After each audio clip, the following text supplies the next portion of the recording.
জীববৈচিত্র্য রক্ষায় প্রজনন মৌসুমে ৩ মাসের নিষেধাজ্ঞার পর অবশেষে খুলে দেওয়া হলো বিশ্বের বৃহত্তম ম্যানগ্রোভ বন সুন্দরবন। এতে নতুন করে প্রাণ ফিরেছে সাতক্ষীরার উপকূলের অর্থনীতিতে। বাঁশ নিয়ে বনে প্রবেশ করছেন জেলে, বাওয়ালি ও পর্যটকরা। বনের দ্বার খুলে দেয়ায় স্বস্তি ফিরেছে স্থানীয় জেলে পরিবারগুলোতে। যে খুব কষ্টই দিন যাচ্ছিল, তা কিন্তু ৩ মাস পরে খুলে দেওয়ার পর খুব আনন্দ আছি।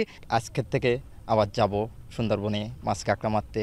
খুব অভাবে ছিলাম, লোকের কাছ থেকে ঋণ করে টাকা জাল ঠিক করছি। আমাদের রাস্তাঘাটের যে অবস্থা, কতটা ট্যুরিস্ট আসবে এ নিয়ে আমরা একটু চিন্তায় আছি।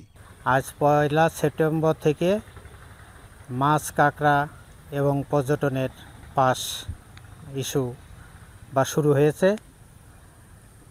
তা আমরা জেলে মাঝি এবং পর্যটনদের স্বাগত জানাচ্ছি এবং আমরা এখন খুব খুশি। লোকজন এখন আসছে এবং তাদের আয় রোজগারের জন্য আবার তারা স্বতঃস্ফূর্তভাবে সুন্দরবনে যাচ্ছে। পুরো সুন্দরবনের ৫২ ভাগ অভয়ারণ্য আর খোলা রয়েছে ৪৮ ভাগ। এই বন থেকে বছরে আদায় হয় কয়েক কোটি টাকার রাজস্ব। স্থানীয়রা বলছেন, জীবিকার স্বার্থে উন্মুক্ত এলাকা আরও বাড়ানো প্রয়োজন। দীর্ঘ ৩ মাসের অপেক্ষা শেষে জীবিকার টানে নতুন করে আবারও সুন্দরবনে প্রবেশ করছেন জেলে বাওয়ালিরা।